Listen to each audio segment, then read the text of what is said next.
Nabi bersabda, "Man kana yaumuhu khairun min amsihi fahuwa rabih."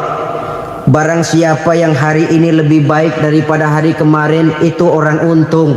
Hari ini lebih baik daripada kemarin. Bulan ini lebih baik dari bulan kemarin. Tahun ini lebih baik dari tahun kemarin. Itu orang yang beruntung. Tahun kemarin sembayangnya maghrib doang, sekarang udah tambah isya. Tahun kemarin cuman Idul Fitri aja ngancem bener, sekarang udah tambah Jumat, lalu tambah lagi maghrib, tambah lagi isya, dan selanjutnya. Hari ini lebih baik daripada kemarin, itu orang yang beruntung. Wa man kana yaumuhu mislu amsihi fahuwa khasir. Lalu barang siapa yang hari ini sama saja dengan hari kemarin, itu orang rugi. Hari ini sama dengan kemarin, rugi itu. Bulan ini begitu, bulan kemarin begitu, tahun ini begitu, tahun lalu juga begitu. Assalamualaikum warahmatullahi wabarakatuh. Waalaikumsalam warahmatullahi wabarakatuh. Bapak-bapak, ibu-ibu, saudara-saudara kaum muslimin rahimakumullah. Setiap orang menginginkan kebahagiaan, dan tidak seorang pun menginginkan kesengsaraan dalam kehidupan ini.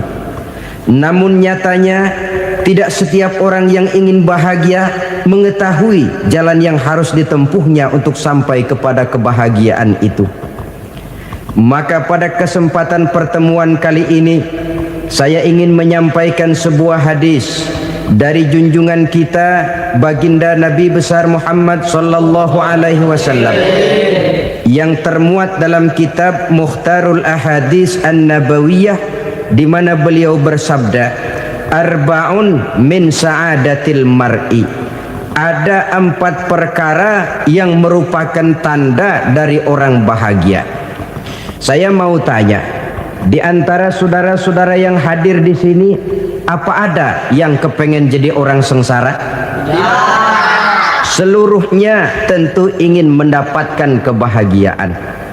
Maka menurut resep dari Nabi kita, tanda orang bahagia itu 4. Jadi kalau saudara ingin bahagia, harus mempunyai 4 perkara ini.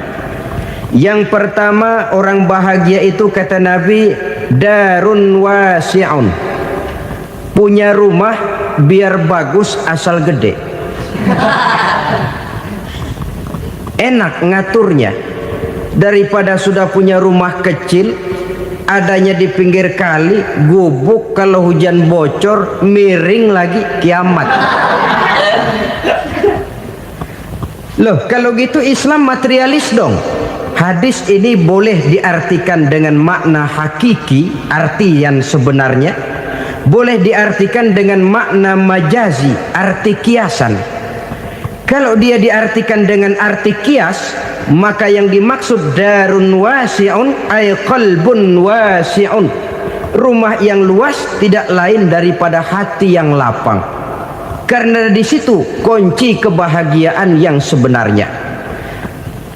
Walaupun kita cuma tinggal di petak berukuran 2 kali 3 meter, kalau hati kita luas-luas rasanya rumah itu. Tapi biar rumah kita halamannya saja puluhan ribu hektar, ada kolam renangnya, kamar tidurnya tidak lagi terhitung. Kalau hati yang menempati rumah itu sempit, maka akan terasa sempit jugalah rumah itu. Tempat bergantungnya tidak lain adalah hati. Marilah kita mencoba melihat berbagai pandangan orang tentang bahagia ini. Ada orang menyangka bahwa bahagia itu kalau dia mendapatkan harta yang sebanyak-banyaknya. Siapa yang banyak harta, dialah raja. Apa yang dia mau, seluruhnya bisa dibeli. Keamanannya, dia bisa menyewa petugas. Seluruh fasilitas untuk menyenangkan kehidupannya bisa dibeli. Pendeknya, hartalah segala-galanya dalam kehidupan. Sampai ada pepatah mengatakan, innad darahima fil amakini kulliha taksur rijala mahabatan wa jalala. Sesungguhnya harta, dinar, dirham, uang di mana-mana selalu bikin hebat orang yang memilikinya. Coba lihat, orang yang punya duit sama yang enggak punya duit, jangan gaya hidupnya, gaya jalannya aja lain. Wahia lisanun liman arada fasahatan, wahia silahun liman arada qitala. Uang adalah senjata yang paling ampuh bagi orang yang mau pergi perang, dan lidah yang paling fasih bagi orang yang mau bicara. Kalau bicara dengan lidah macet, cobalah bicara dengan harta, lancar. Sampai ada pepatah demikian, segalanya bisa diatur dengan harta. Maka di kalangan orang yang berpandangan semacam itu, seluruh kegiatan hidupnya hanya terfokus kepada bagaimana mengumpulkan harta yang sebanyak-banyaknya. Tidak peduli halal haram, tidak kenal sore pagi siang dan malam, tidak sempat sujud, jauh dari agama, jauh dari kehidupan yang bersifat ruhaniyah, jauh dari Allah dan sebagainya. Sampai dalam Al-Quran dikelompokkan dalam kelompok yang dinamakan lumazah. Allazi jama'a malahu wa'addadah yahsabu anna malahu akhladah. Mereka mengumpul-ngumpulkan harta sebanyak-banyaknya dan menyangka bahwa harta yang banyak itu dapat mengekalkan hidupnya, mengekalkan kekayaannya, mengekalkan kebahagiaannya. Saudara hadirin yang berbahagia, kalau pandangan hidup ini benar, artinya kalau harta memang merupakan satu-satunya hal yang dapat membuat orang bahagia, tentu di rumah mewah tidak akan pernah ada tangis derita. Tentu di satu tempat di mana fasilitas hidup serba menunjang tidak ada yang namanya penderitaan. Tapi suka dan duka, sedih dan gembira, senyum dan tawa adalah milik setiap orang, baik dia punya harta maupun dia tidak punya harta. Nyatalah bahwa harta semata-mata bukan merupakan jaminan bahwa orang akan bahagia, walaupun tanpa harta orang sulit untuk bahagia. Saya mau cerita, ada orang super kaya, namanya Aristotle Onesimus, raja tanker Yunani.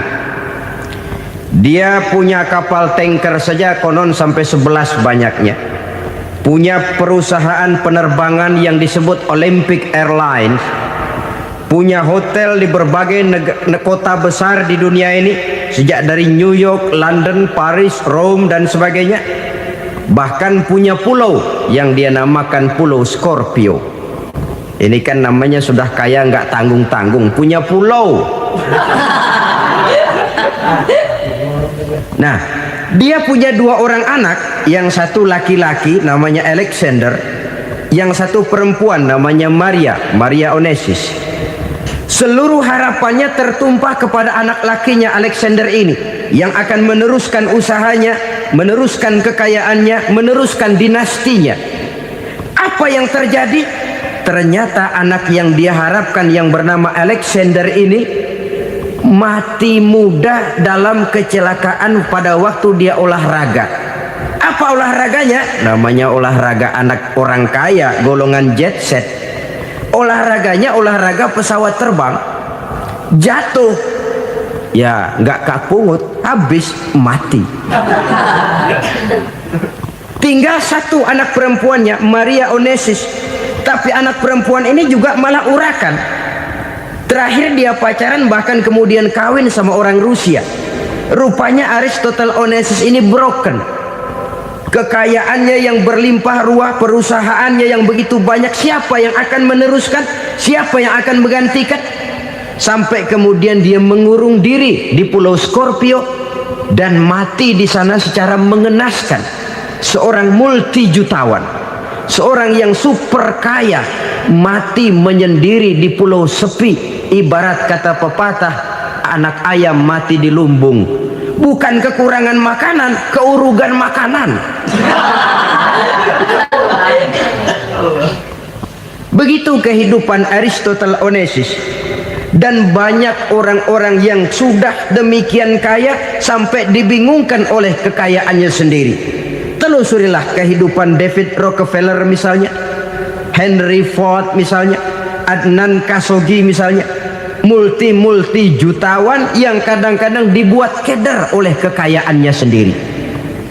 Pantas ketika Imam Ali ditawarkan orang, "Ya Ali, kalau kepadamu disuruh pilih ilmu atau harta, kau pilih mana?"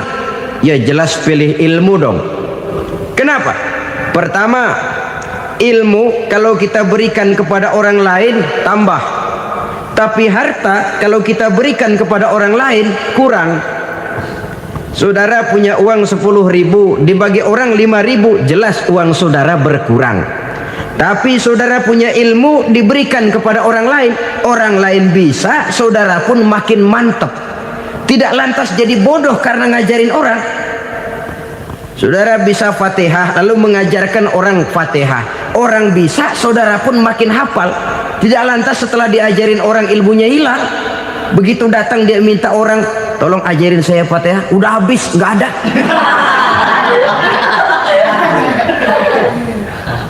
Yang kedua kata Imam Ali, ilmu menjaga kita. Kalau harta kita yang harus jaga. Makin banyak ilmu makin terpelihara diri seharusnya. Tetapi makin banyak harta makin bingung kita jaganya. Sampai kadang-kadang kalau perlu seluruh keliling rumah dipasangi alarm. Belum cukup disewakan anjing besar-besar, pasang di depan pintu, awas anjing galak. Masih belum cukup juga, cari centeng tukang-tukang kepruk jaga rumah. Masih terasa belum aman, padahal rumahnya dikelilingi tembok besar. Di balik tembok ada pintu-pintunya tebal. Di balik pintu itu terbuka masuk kamar, kamar pun ada pintunya, pintunya pun kuat. Masuk ke dalam kamar ada lemari, lemarinya pun pintunya kuat, dikunci, kuncinya pun kuat. Tapi terhadap seluruhnya yang timbul cuma sekedar was-was saja. Kesimpulannya sekali lagi, tanpa harta orang memang sulit untuk bahagia. Tapi harta semata-mata tidak merupakan jaminan orang akan bahagia.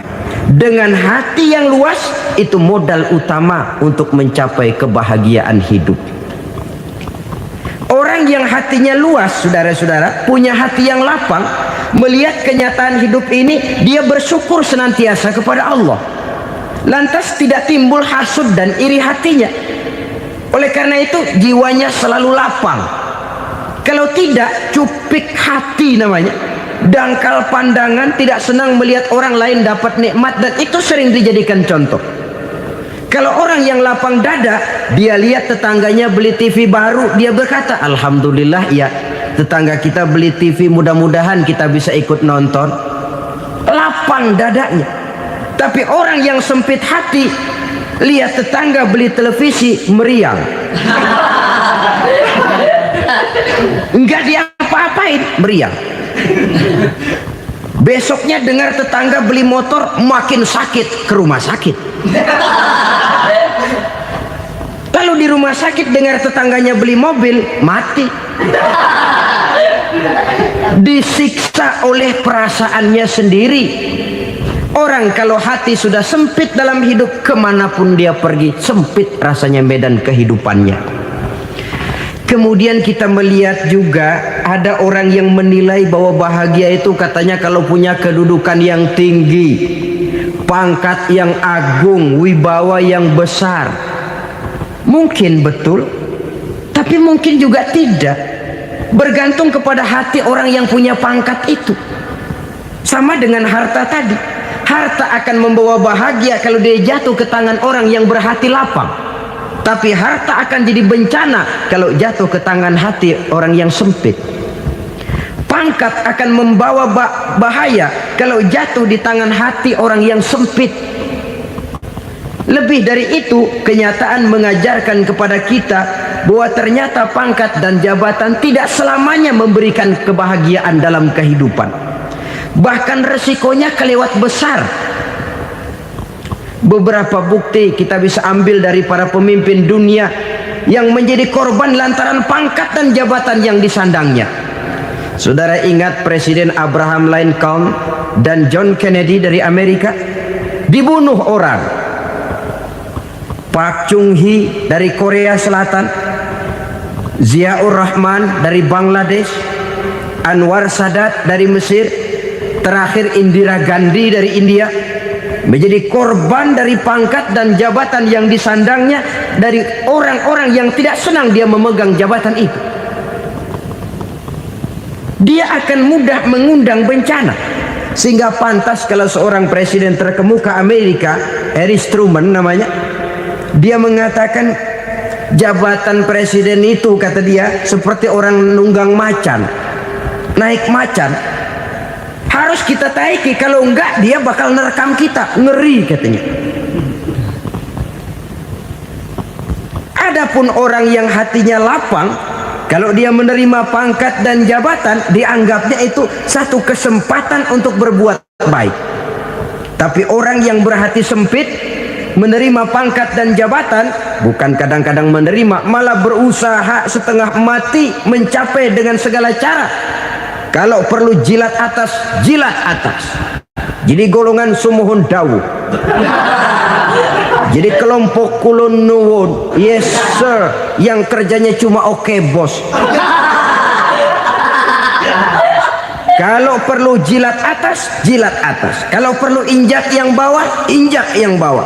Perlu sikut kiri kanan, sikut kiri kanan. Yang penting pangkat dapat, jabatan dapat.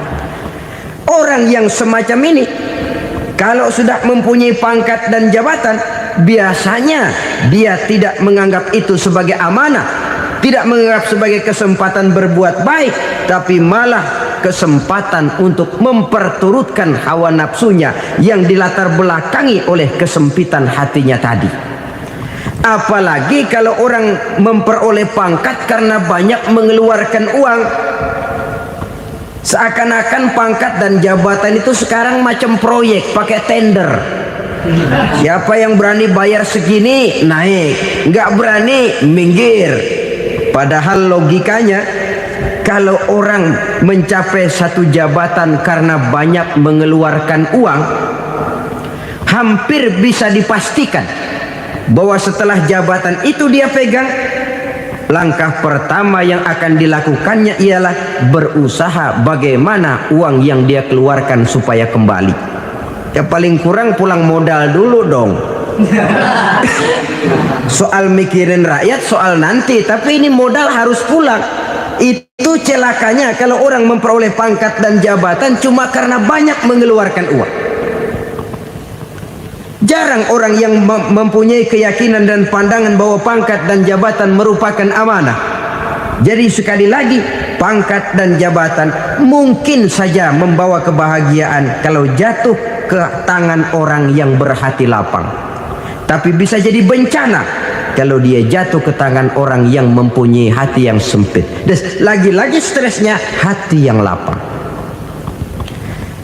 Lalu sebagian orang, saudara, ada yang berpandangan katanya bahagia itu kalau jadi orang terkenal, mempunyai popularitas, menjadi idola di kalangan remaja, di kalangan orang tua, di segala lapisan masyarakat. Padahal makin populer orang, makin terikat dia. Ya kalau macam kita ini kan nggak punya nama, nggak populer, tengah malam buta mau nongkrong di warung Tegal aman. Tapi pangkat, jabatan, kedudukan, popularitas menyebabkan kita diikat dengan berbagai macam peraturan. Cuma mandi sama ke WC saja yang nggak dikawal.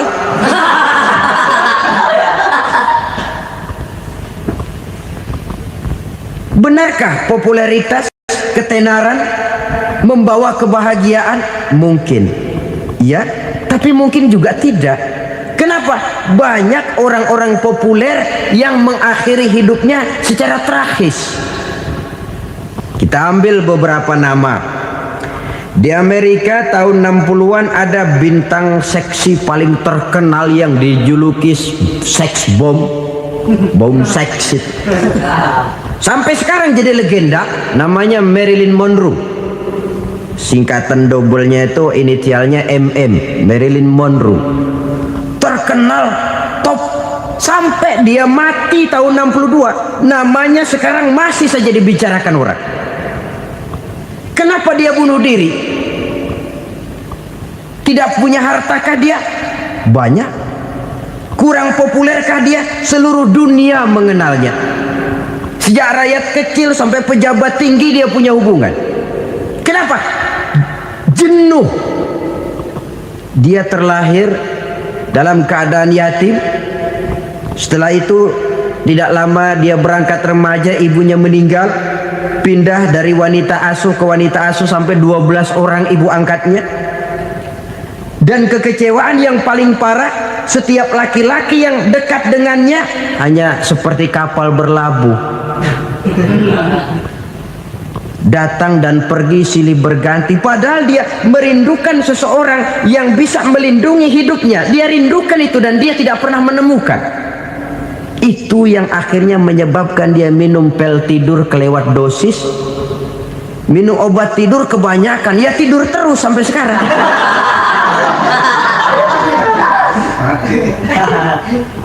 Dia mengakui, saya telah memiliki ketenaran, tapi saya tidak pernah hidup dalam ketenaran itu. Saya pandai main sandiwara, tapi saya ingin hidup dalam alam yang real sebagaimana umumnya orang. Itu yang dia rindukan. Menyusul jejak yang namanya Marilyn Monroe ini, Billie Holiday, saudara kenal tentu. Di rumah sakit dirawat. Dia juga minum obat overdosis, mati lagi. Jimi Hendrix minum obat tidur overdosis kelewat batas, mati lagi.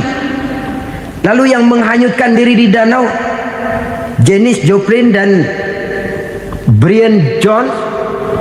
Ini orang-orang populer, orang-orang terkemuka yang mengakhiri hidup secara tragis, bukan karena tidak terkenal, mungkin karena sudah saking terkenalnya. Contoh paling belakangan, Bruce Lee. Wah, ini tukang-tukang keprok tentu kenal siapa dia. Sampai sekarang pun tabir kematiannya masih merupakan misteri.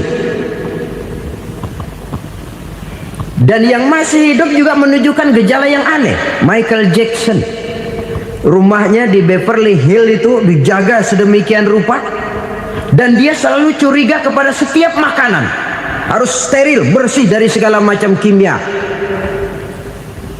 Kemana dia pergi, itu tukang-tukang keprok sudah selalu menjaga dan mengawal, dan dia seakan takut menunjukkan mukanya yang asli. Hingga kalau tampil ke tengah di luar show, dia kadang memakai pakaian yang tidak menunjukkan dia yang sebenarnya, takut dikenali orang. Ternyata popularitas sering jadi momok yang meracuni kehidupan manusia. Oleh karena itu, benarlah junjungan kita pada saat beliau mengajarkan orang akan bahagia kalau dia mempunyai hati yang lapang. Nah, sekarang masalahnya untuk mendapatkan hati yang lapang, caranya bagaimana? Kita kembali kepada konsep Quran. Allah mengajarkan, ala inna bi dzikrillahi tatmainnul qulub. Ketahuilah bahwa dengan banyak mengingat Allah, hati akan tenang, jiwa akan lapang. Dengan kata lain, dekat dengan agama, merasakan kehadiran Allah dekat dalam hidup. Itu muara pertama untuk mencapai hati yang lapang. Ala inna bi dzikrillahi tatmainnul qulub.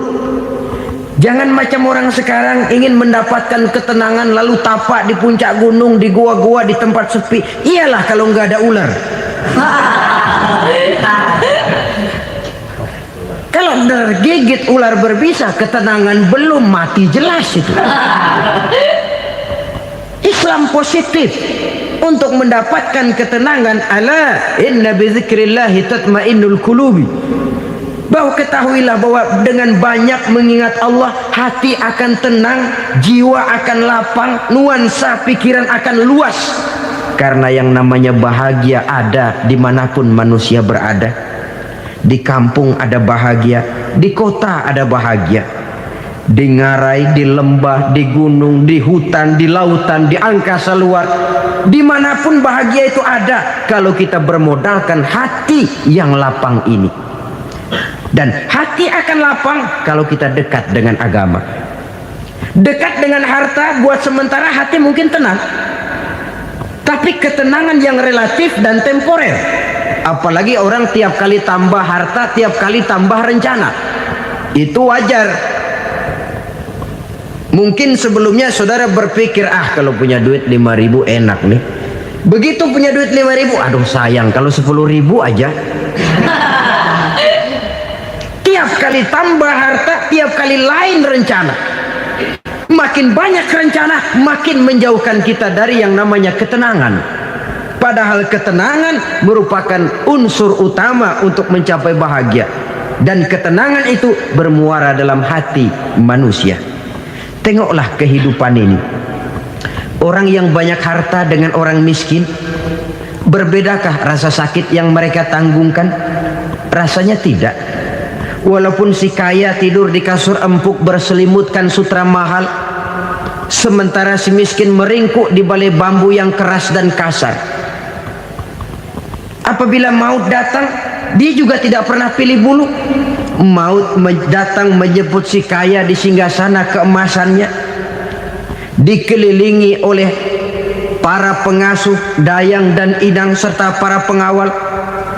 Dan maut pun datang menjemput si miskin papa sehingga ia tergelepar di tepian jalan. Kedua-duanya bernama mati. Kalau nyata bahwa sakit yang ditanggung si kaya tidak beda dengan sakit yang ditanggung si miskin, bukan harta semata yang membuat orang bahagia. Hati yang tenang, jiwa yang lapang penuh kedamaian karena banyak berzikir dan mengingat Allah, itu merupakan modal utama untuk mencapai sesuatu yang bernama bahagia.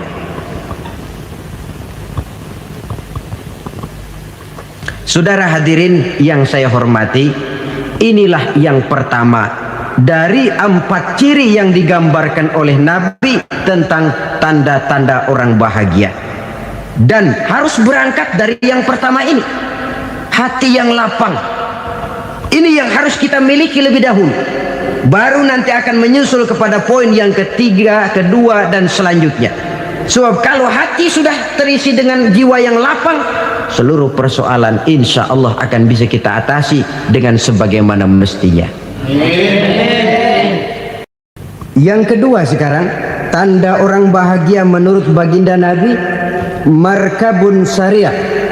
Orang bahagia itu, kata beliau, punya kendaraan biar cepat asal lancar.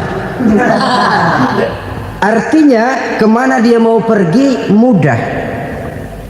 Apa maksud hadis ini? Kalau kita kaji lebih dalam, kendaraan itu kan alat transportasi. Transportasi tidak lain adalah usaha memudahkan komunikasi. Pindah dari situ kepada teori bahwa manusia adalah zon political, makhluk bermasyarakat yang tidak bisa memenuhi kebutuhan hidupnya secara sendirian.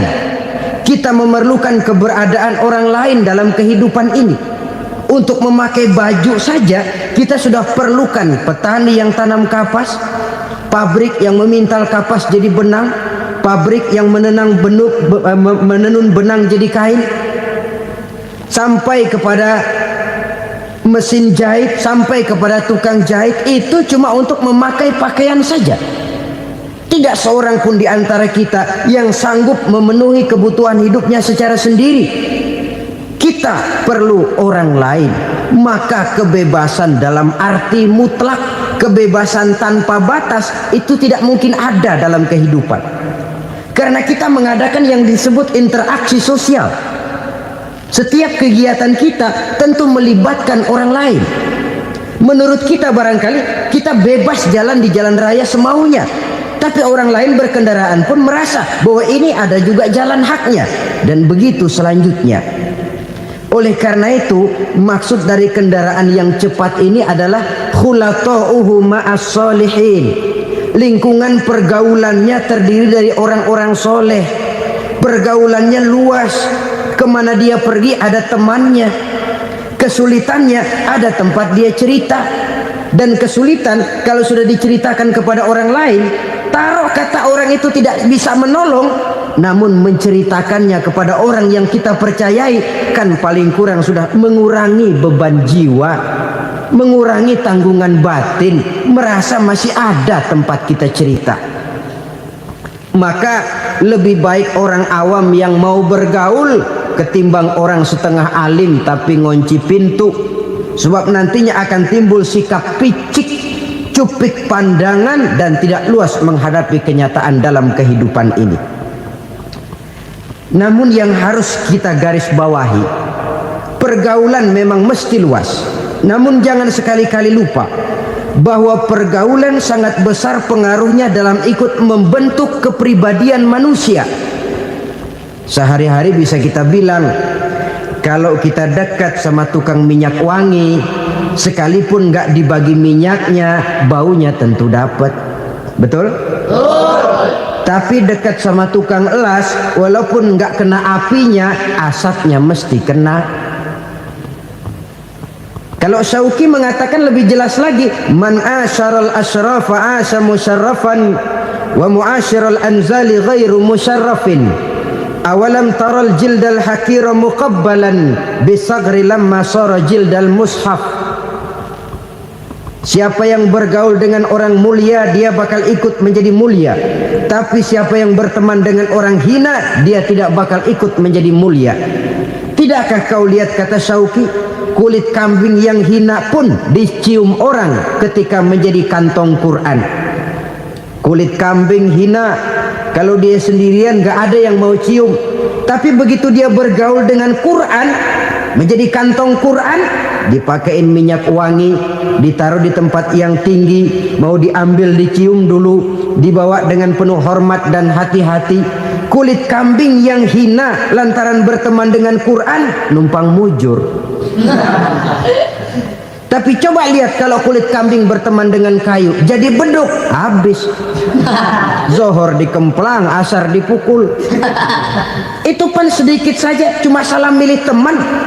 Yang temannya Quran dihormati orang, yang temannya kayu lantaran jadi beduk, gelap-gelap subuh orang udah kemplangi.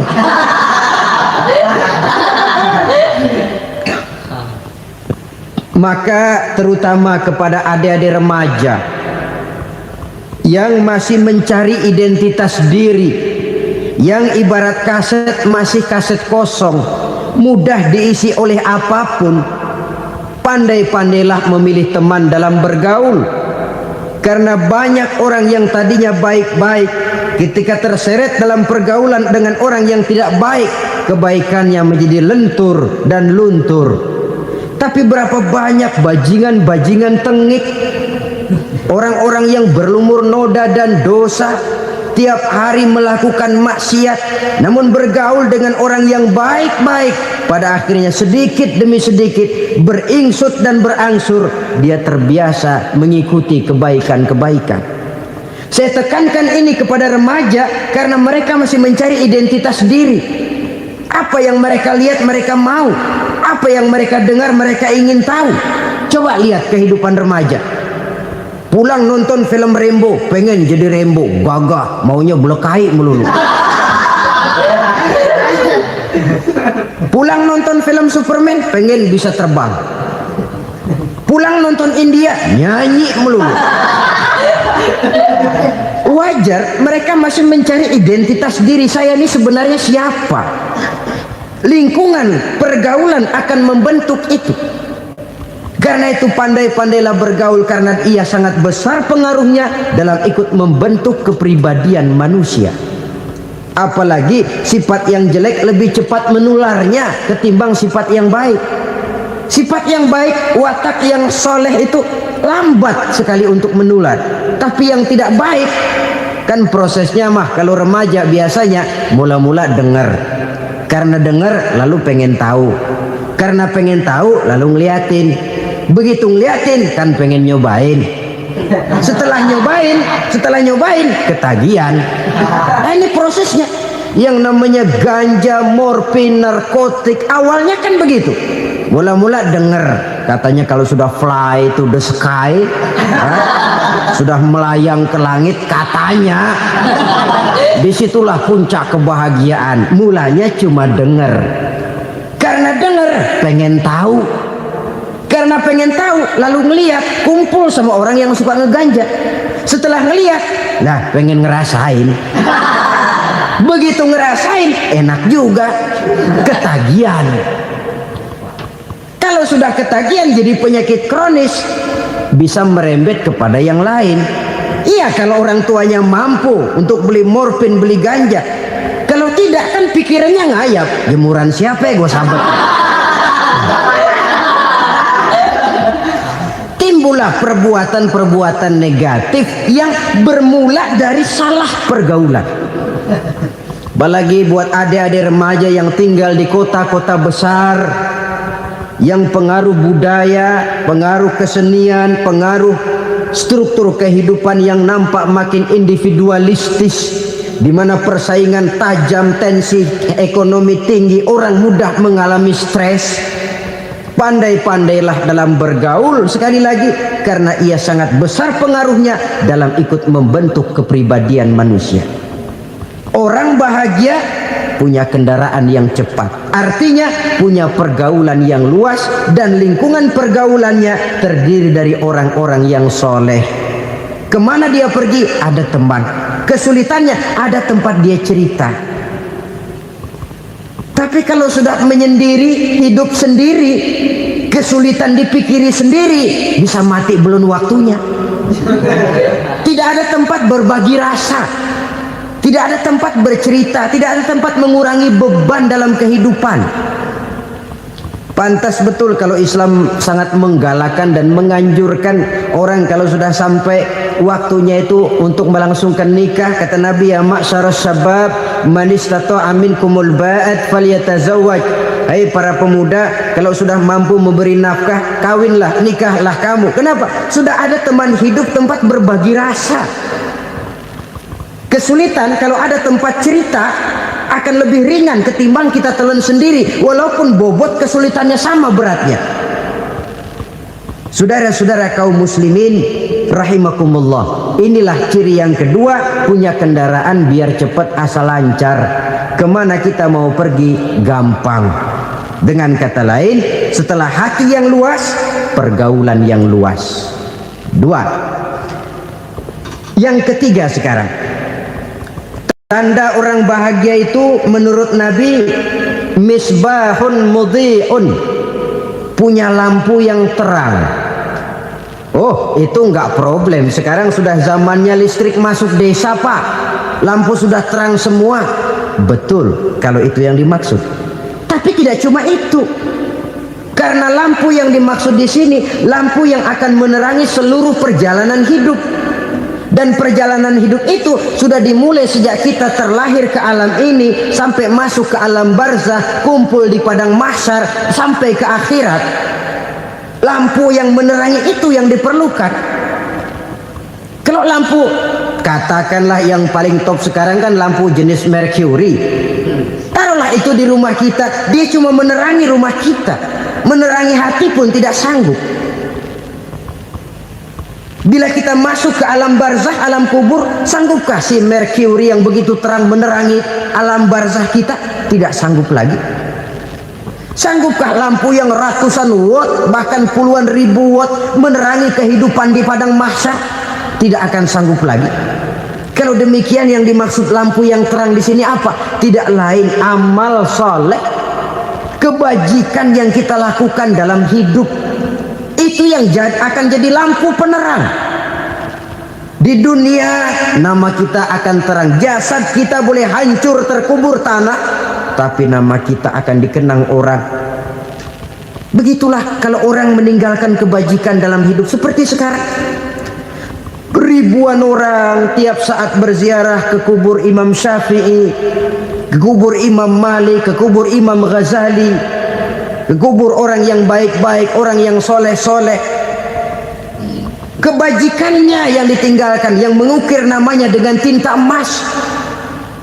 Sehingga saudara sudah terbaring di alam kubur, orang lewat, Allah ini kuburannya Fulan bin Fulan, dulu ini kebaikannya Masya Allah, saya ikut merasakan. Mari kita mampir sebentar, kita Fatihah, mohon disampaikan Allah pahalanya kepada almarhum. Al-Fatihah. Itu kalau orang baik-baik. Lalu saudara tanya, Pak, orang mati dikirimin Fatihah apa nyampe pahalanya? Saya jawab, kalau saudara nggak percaya, mati dulu dah. Nanti saya Fatihain, tungguin di sana, umpama nggak sampai balik lagi kemari. Sekarang ini kan maunya otak-otakan saja, kalau nggak masuk otak nggak percaya. Padahal alam gaib itu nggak bisa diotak-otakin. Sama saja dengan saudara pernah dengar cerita kapal tanpa emas tenggelam kan? Pernah nggak? Di mana? Ya, di laut Masalembo. Begitu ketampo mas tenggelam, ratusan penumpang itu terjun ke laut, dipermainkan gelombang, berjuang menghadapi maut itu. Orang lagi timbul tenggelam di lautan, dihantam ombak, kita tengokin pakai helikopter. Pak, lagi timbul tenggelam ya? Iya, tolongin. Jangan khawatir Pak, nih saya kirim intan Pak, harganya 10 juta. Kira-kira orang yang timbul tenggelam di laut seneng nggak? Kan mahal toh intan 10 juta. Kenapa dia nggak senang? Karena intan 10 juta dalam kondisi seperti itu tidak sanggup menyelamatkan dia. Dia akan girang kalau dikirimin ban mobil bekas, dikirimin papan terentang atau bambu. Intan yang 10 juta dia nggak girang, ban mobil bekas yang 1000 perak tuh pegang, itu yang dia girang betul. Inilah sebabnya Nabi berkata, mal mayyitu fi qabrihi illa kal ghariqil mutaghawwis. Orang yang meninggal di alam kuburnya seperti orang timbul tenggelam di lautan.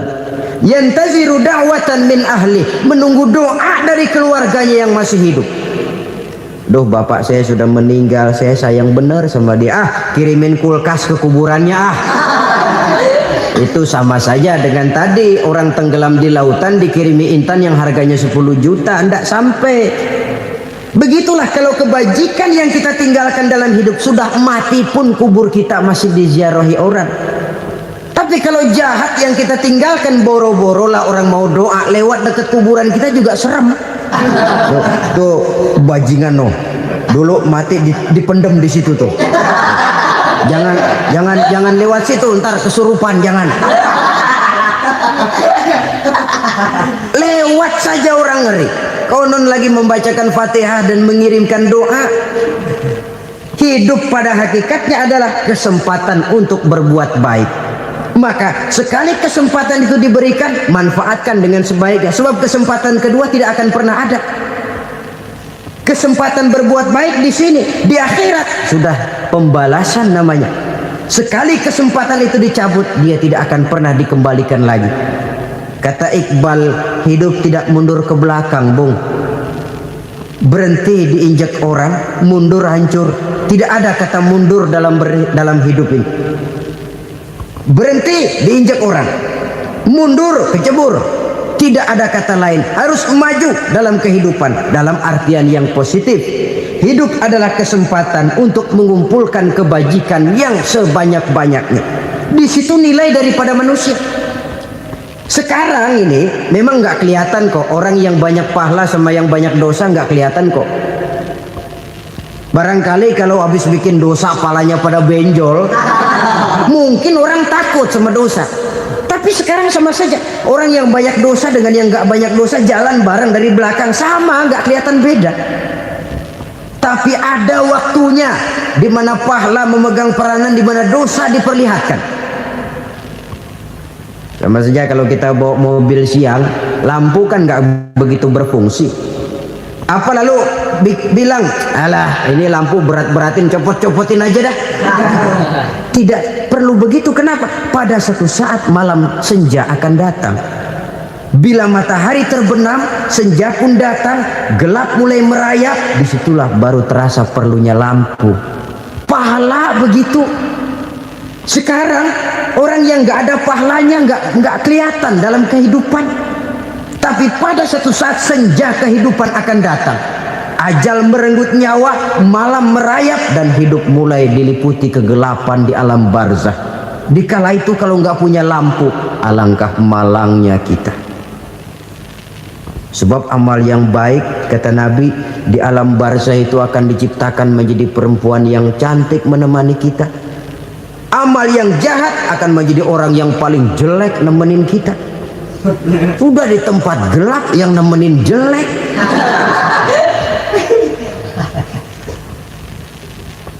Kaum muslimin rahimakumullah. Kalau demikian masalahnya, tergantunglah kita pandai memanfaatkan waktu. Al-waktu kasayf, waktu itu cepat sekali. Yang namanya waktu itu tahu-tahu udah tahun 87, tahu-tahu udah begitu, tahu-tahu yang kemarin anak-anak sekarang udah pada punya anak. Tahu-tahu saja itu. Begitu cepat waktu berlalu. Kalau tidaklah pandai kita memanfaatkannya, akan rugi kita. Nabi bersabda, "Man kana yaumuhu khairun min amsihi fahuwa rabih." Barang siapa yang hari ini lebih baik daripada hari kemarin, itu orang untung. Hari ini lebih baik daripada kemarin. Bulan ini lebih baik dari bulan kemarin. Tahun ini lebih baik dari tahun kemarin. Itu orang yang beruntung. Tahun kemarin sembayangnya maghrib doang, sekarang udah tambah isya. Tahun kemarin cuman Idul Fitri aja ngancem bener, sekarang udah tambah Jumat, lalu tambah lagi maghrib, tambah lagi isya, dan selanjutnya. Hari ini lebih baik daripada kemarin, itu orang yang beruntung. Wa man kana yaumuhu mislu amsihi fahuwa khasir. Lalu barang siapa yang hari ini sama saja dengan hari kemarin, itu orang rugi. Hari ini sama dengan kemarin, rugi itu. Bulan ini begitu, bulan kemarin begitu, tahun ini begitu, tahun lalu juga begitu. Rugi itu orang. Rugi apa? Rugi umur. Umur tambah, amalan gak pernah tambah. Dan saya pikir lebih merupakan azab ketimbang nikmat kalau orang dikasih panjang umur cuma untuk numpuk dosa. Mending mana? Panjang umur banyak dosa sama pendek umur dikit dosa. Mending mana?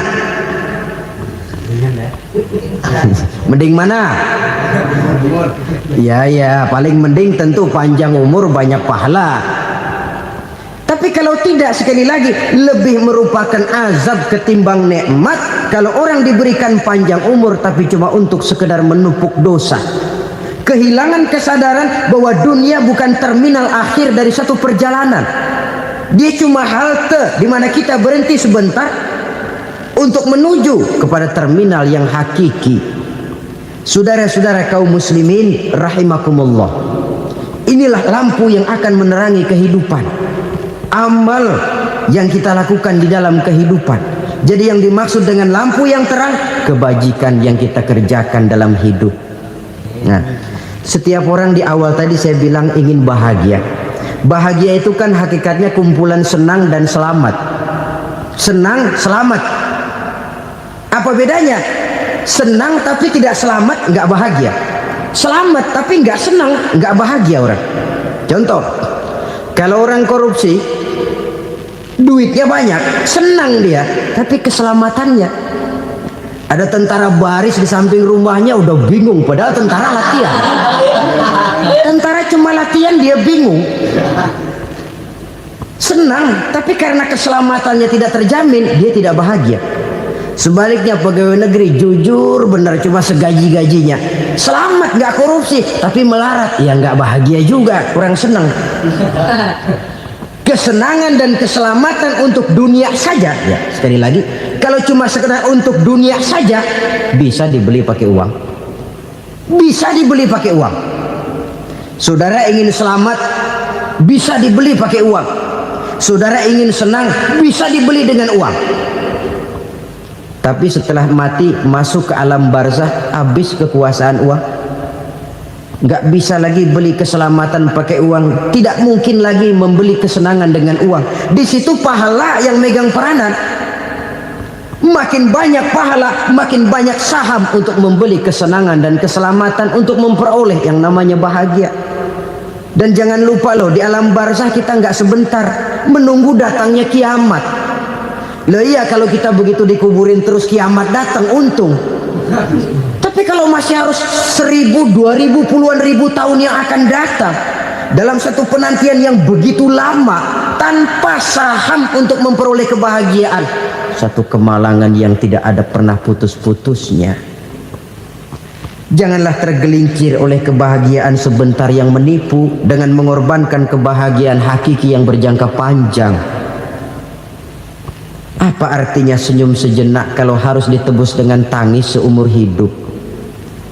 Biarlah kita minum jamu, pahit memang, getir memang, tapi kan besok badan sehat. Daripada sekarang minum sirup, manis memang, enak memang, tapi bibir pada jontor besok. Sirawan, batuk, nggak karu-karuan. Banyak orang tertipu oleh kesenangan yang sebentar, padahal laisa kullu ma yalma'u zahaban. Belum tentu semua yang berkilat itu emas, belum tentu semua yang gemerlap itu intan. Karena itu, marilah manfaatkan kesempatan yang diberikan Allah ini untuk mengumpulkan kebajikan yang sebanyak-banyaknya. Yang terakhir sekarang, yang keempat, tanda orang bahagia kata Nabi. Zaujatun salihah. Orang bahagia itu tanda yang keempat kata Nabi, punya istri biar cakep asal taat. Sudah surga itu sudah. Cakep taat. Istri kayak gitu, kalau belum mati jangan dikuburin dulu itu. Sudah cakep taat lagi. Tapi kadang-kadang enggak, udah jelek ngadat melulu. Apa yang mau dipilih? Sebab itu Quran mengatakan istri pakaian untuk suami, suami pakaian untuk istri. Kenapa suami istri diibaratkan pakaian? Alangkah tingginya gaya bahasa Quran ini. Suami istri teman hidup, hidup perjalanan panjang. Sejak kita dalam rahim sudah ada hidup kan di sini. Sampai ke alam dunia, masuk ke alam barzah, kumpul di padang mahsyar, sampai menuju akhirat, itu perjalanan hidup. Carilah istri atau suami teman hidup yang membawa manfaat tidak hanya kehidupan di dunia ini, sampai di alam barzah, sampai di padang mahsyar. Suaminya mungkin meninggal lebih dulu, atau istrinya mungkin meninggal lebih dulu, tapi suami atau istri yang masih hidup berbuat kebajikan. Suami saya meninggal, ada hartanya, saya sedekahkan, niat pahala untuk almarhum suami saya. Ini teman hidup, tidak dibatasi dan tidak bisa dipisahkan oleh maut sekalipun. Zohirnya mungkin pisah, badannya mungkin pisah, tapi hatinya, jiwanya, kebersamaannya dalam menghadapi kehidupan. Karena itu, saudara-saudara, bahasa Quran indah. Suami istri diibaratkan seperti pakaian. Apa fungsi pakaian? Pertama, pakaian jadi kebanggaan.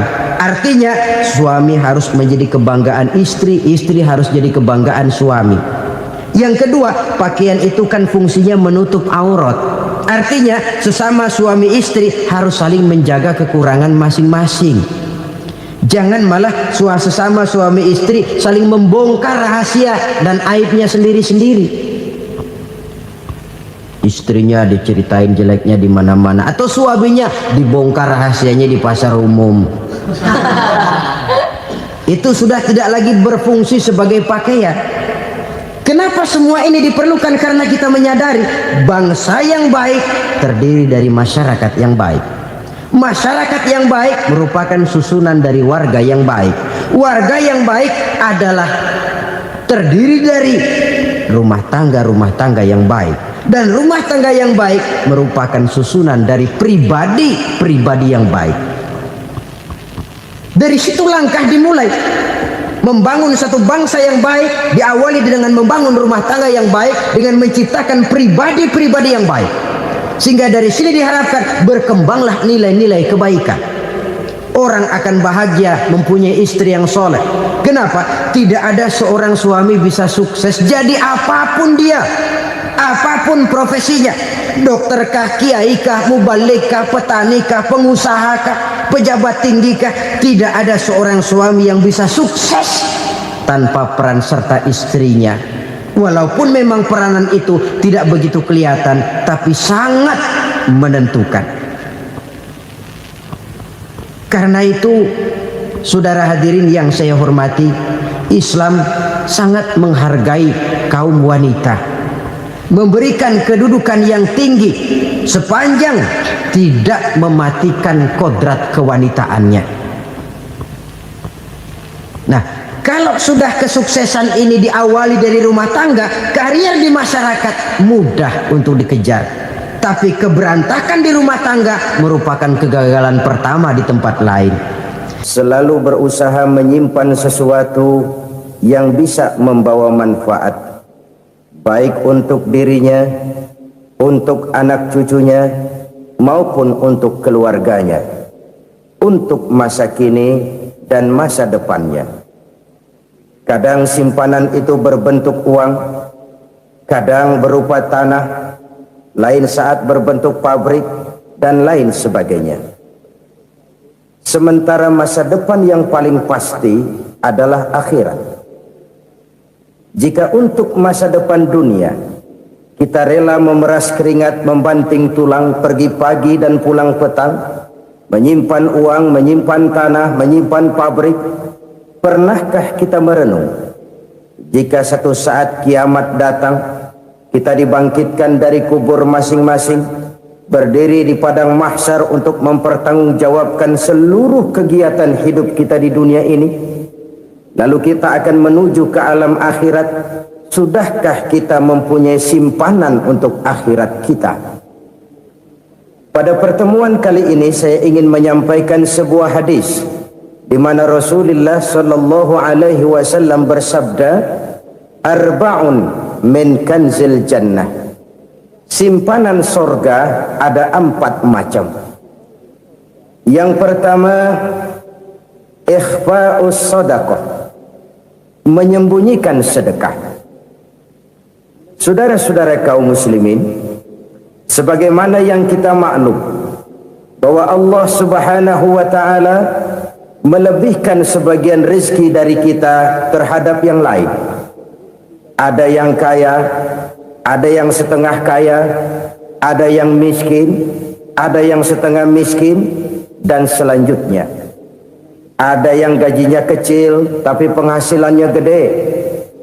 Ada yang penghasilannya gede tapi nggak punya gaji. Ada juga yang memang gajinya gede dan penghasilannya gede. Kelebihan rezeki merupakan sunnatullah dan tidak harus membuat kita merasa lebih dari yang lain. Bahkan sebaliknya, kelebihan itu harus membuat kita ringan tangan untuk menolong mereka yang memang memerlukan pertolongan. Kalau saudara diberikan ilmu, maka pertanyaan akhirat cuma satu: ilmumu kau amalkan untuk apa? Kalau saudara diberikan umur yang panjang, pengadilan akhirat juga bertanya satu: umurmu kau habiskan di mana?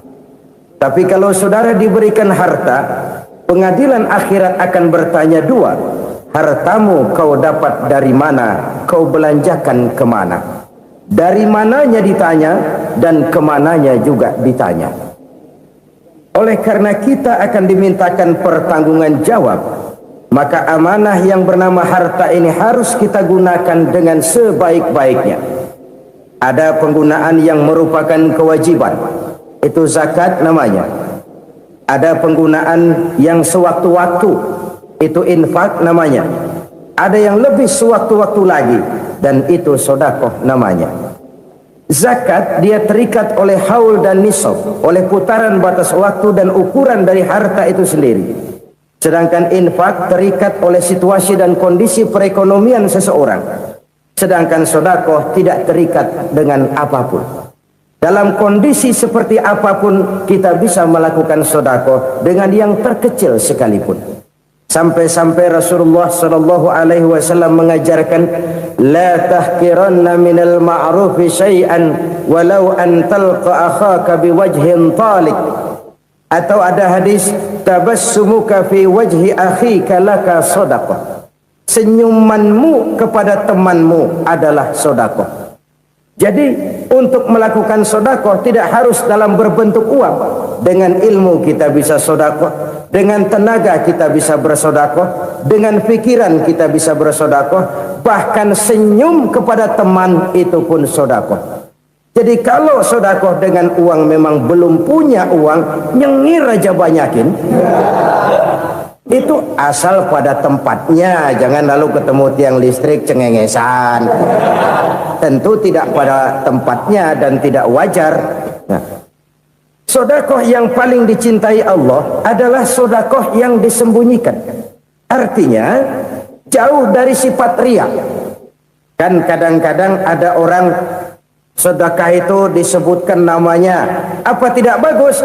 Kalau memang niatnya ikhlas, ya bagus-bagus saja. Untuk memberikan sugesti kepada yang lain. Si Fulan bin Fulan nyumbang sekian, diumumkan. Boleh kalau niatnya untuk memberikan rangsangan kepada yang lain supaya dia menyumbang lebih besar dari orang tadi. Tapi kalau itu mendatangkan riya, maka sedekah yang paling dicintai Allah adalah sedekah yang disembunyikan. Tangan kiri saja tidak tahu apa yang diberikan oleh tangan kanan. Sedekah yang dilakukan dengan ikhlas akan merupakan perbendaharaan surga, tersembunyi dari pandangan orang lain, tidak seorang pun tahu. Karena memang sikap yang baik adalah melupakan kebaikan dan mengingat kesalahan. Itu salah satu ciri orang bahagia. Orang yang selalu mengingat kesalahannya dan berusaha melupakan segala kebaikannya. Kalau dia akan berada kebaikan, dia tidak bisa ikut, dia merasa rugi karena dia merasa belum pernah berbuat baik. Tapi kalau akan melakukan kesalahan baru, dia ingat kesalahan yang sudah-sudah, sehingga terhalang baginya untuk melakukan satu kesalahan baru. Demikianlah saudara-saudara, bahwa Allah melebihkan rizki sebagian kita dari yang lain, agar terjadi tolong-menolong dalam kehidupan ini. Jadi kesenjangan yang nature, kesenjangan yang alami, itu sunnatullah. Ada yang kaya, ada yang miskin, ada yang kelas menengah.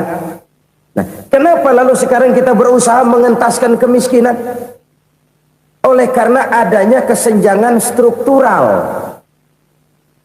Kalau yang kaya bisa semakin kaya, kenapa yang miskin tidak bisa naik jadi ikut sedikit kaya?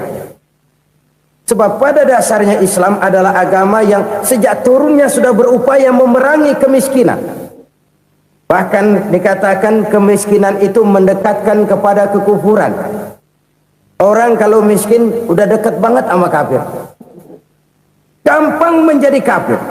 Berapa banyak saudara-saudara kita yang oleh karena soal perut, oleh karena soal materi, terpaksa meninggalkan dan menanggalkan akidahnya. Menjual petunjuk yang diberikan Allah dengan kesenangan dunia yang cuma sebentar ini. Na'udzubillah thumma na'udzubillah. Jadi makin kita sembunyikan satu sedekah, semakin banyak perbendaharaan kita di surga. Sedekah yang paling dicintai Allah adalah sedekah yang disembunyikan. Malahan ada seorang sufi, dia punya kebiasaan kalau pergi sholat Jumat dia bawa uang, itu uang dia taruh di bawah tikar masjid. Dia niat sedekah kepada siapa saja yang nemuin itu duit. Maksudnya apa? Supaya yang nemuin nggak tahu siapa yang punya duit. Demikian dia saking ingin menyembunyikan sedekahnya. Karena sifat riya itu bisa memakan amal kita sendiri. Riya itu termasuk menyebut-nyebut kebaikan kita. Orang yang suka nepuk dada, sedikit-sedikit ngitungnya kalau nggak gua. Tuh kalau nggak gua tuh yang belas itu kalau nggak gua, iya kalau nggak lu kenapa emang? Orang yang suka menepuk jasad, tuh biasanya memang begitu saudara-saudara. Kalau perang lagi berkecamuk, orang nggak sempat ngaku jadi pahlawan. Tapi begitu perang selesai, yang kagak kenal bedil ngaku pahlawan, mas. Itu sesuatu yang biasa. Oleh karenanya Orang-orang yang ikhlas dalam bersedekah, disembunyikannya sedekah itu Allah cinta betul. Malahan ada hadis memberikan jaminan, inna shadaqatal mar'il muslimi tazidu fil umri wa tadfa'u mitatas su'i. Sesungguhnya sedekahnya seorang mukmin tazidu fil umri, bisa menambah umur panjang, wa tadfa'u mitatas su'i, dan menyelamatkan manusia dari mati secara su'ul khatimah. Jadi siapa yang kepengen panjang umur, banyaklah sedekah. Yang bosan hidup, pelit terus. Sedekah menambah panjang umur dan menyelamatkan manusia dari mati secara su'ul khatimah. Pak, katanya umur itu nggak bisa ditambah, nggak bisa dikurangin. Kapan? Kalau ajal sudah datang. Fa idza jaa ajaluhum la yastakhiruna sa'atan wa la yastaqdimun. Kalau ajal datang tidak bisa dimajukan, tidak bisa dimundurkan. Itu kalau ajal sudah datang. Tidak bisa lagi umur ditambah dikurangi, sudah datang. Tapi kalau belum datang, itu kan haknya Allah. Mau ditambah, mau dikurangi, hak prerogatif Allah. Sebagai pencipta manusia, Allah Maha Kuasa dan Maha Mampu. Sedekah ini menambah panjang umur dan menyelamatkan manusia dari mati secara su'ul khatimah. Itu orang mati kan sama ya, kondisinya mati, nggak nafas. Tapi hakikat mati kan lain-lain. Ada yang mati itu husnul khatimah, baik akhirnya. Misalnya lagi ngaji mati, lagi sholat mati, lagi sedekah mati. Ini yang dinamakan dengan husnul khatimah, baik di akhirnya. Sebaliknya ada yang su'ul khatimah, jelek di akhirnya. Ini yang jadi catatan akhir. Lagi nyekek botol, mampus. Lagi banting kartu, modar.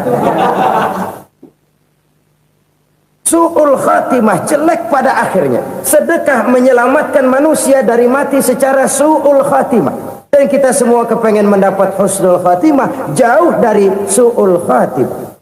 Oleh sebab itu yang bisa menyelamatkan kita dari penyakit itu antara lain adalah sedekah yang disembunyikan, yang dikerjakan dengan ikhlas karena Allah, tidak karena kepengen dipuji orang, tidak karena ingin dikatakan orang pemurah. Sebab orang dermawan itu orang yang memberi tanpa harus diminta. Kalau masih harus diminta, ya belum dermawan namanya, masih harus diminta. Kalau nggak diminta ya tulus, lolos, polos. Saudara-saudara kaum muslimin rahimakumullah, harta adalah amanat dan akan kita pertanggungjawabkan. Allah melebihkan rizki sebagian kita dari yang lain agar kita saling tolong menolong, bantu membantu.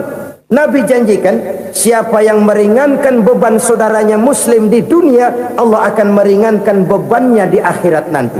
Sebuah jaminan dari baginda Nabi. Si orang yang kita bantu barangkali tidak bisa membalas, Allah yang akan membalas lewat jalan lain yang tidak pernah kita sangka-sangka. Ada orang tanya, Pak, ini ada orang nyumbang masjid sambil marah-marah, bagaimana? Saya bilang, sumbangannya aja ambil, marahnya jangan. Marahnya jangan diambil, itu urusan dia. Saudara-saudara kaum muslimin rahimakumullah, umat Islam ini kan umat yang punya potensi besar. Kadang kita merenung, kenapa kadang-kadang pembangunan masjid kok lambat sekali? Kalau hotel hari ini peletakan pertama, bulan depan peresmian. Supermarket hari ini peletakan batu pertama, minggu depan peresmian. Tapi kalau sudah yang namanya masjid, kadang-kadang peletakan batu pertama sekaligus jadi batu terakhir. 3 tahun, 4 tahun, campur nebar jalak di jalanan, duit dijaring kayak ikan sepat. Apa tidak ada orang Islam yang kaya? Banyak. Apa tidak ada pengusaha muslim yang jadi konglomerat? Ada. Lalu yang belum banyak itu yang komit terhadap nilai-nilai agamanya. Akhirnya kita jatuh jadi umat yang lemah, Belum ada pengusaha konglomerat muslim buka pabrik supermi cap beduk misalnya umpamanya atau pabrik kecap cap sorban supaya identitas keislamannya sedikit kelihatan. Kita jatuh jadi umat yang lemah karena potensi tidak terinventarisir dengan baik.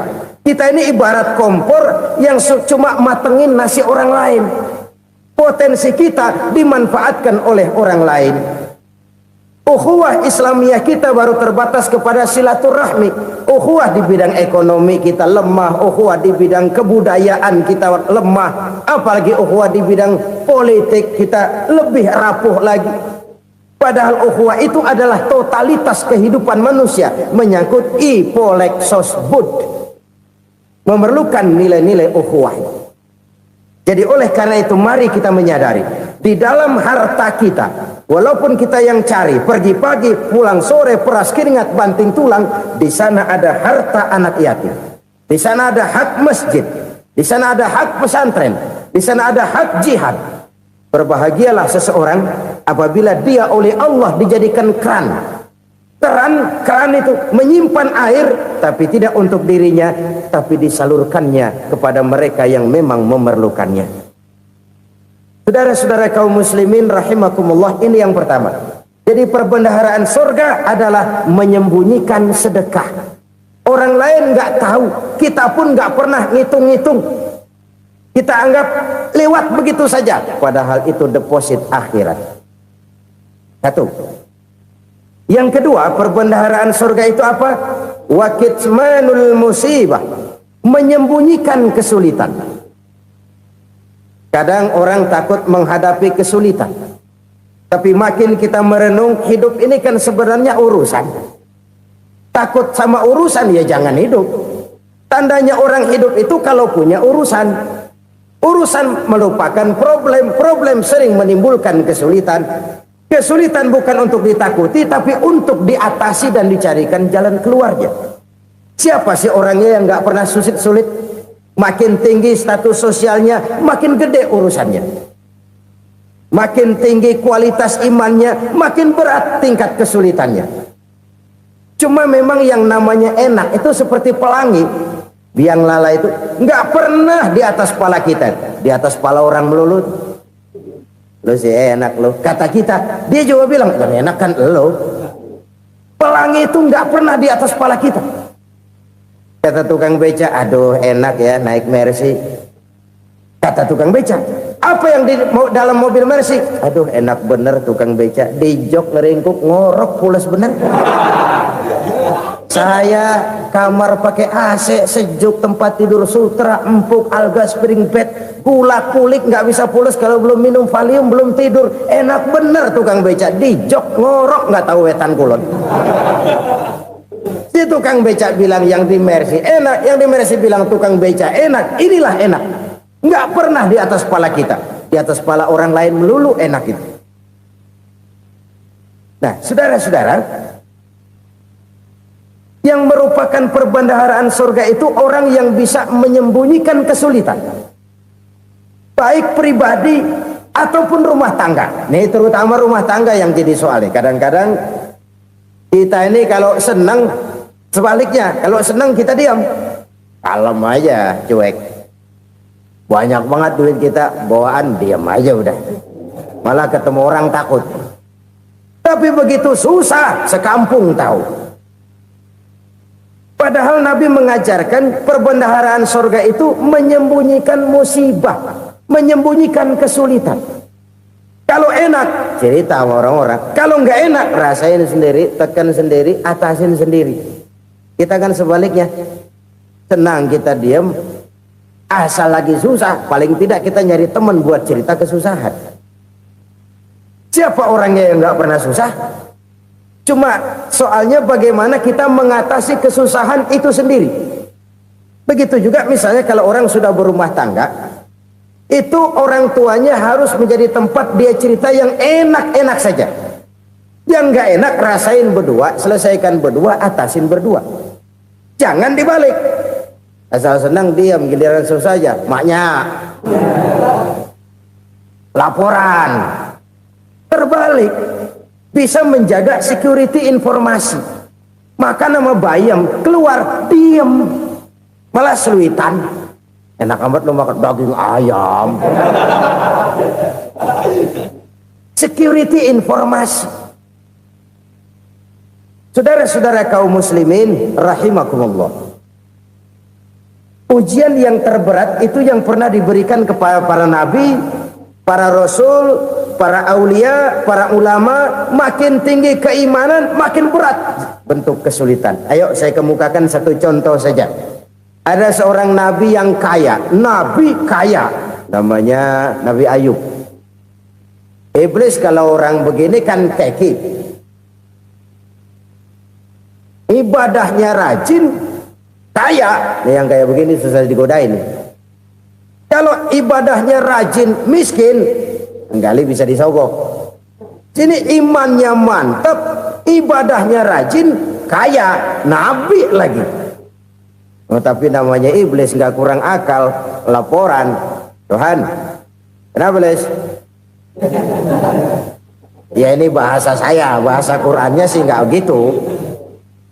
Itu hambamu yang namanya Ayub, dia rajin ibadah cuma karena dikasih kaya aja.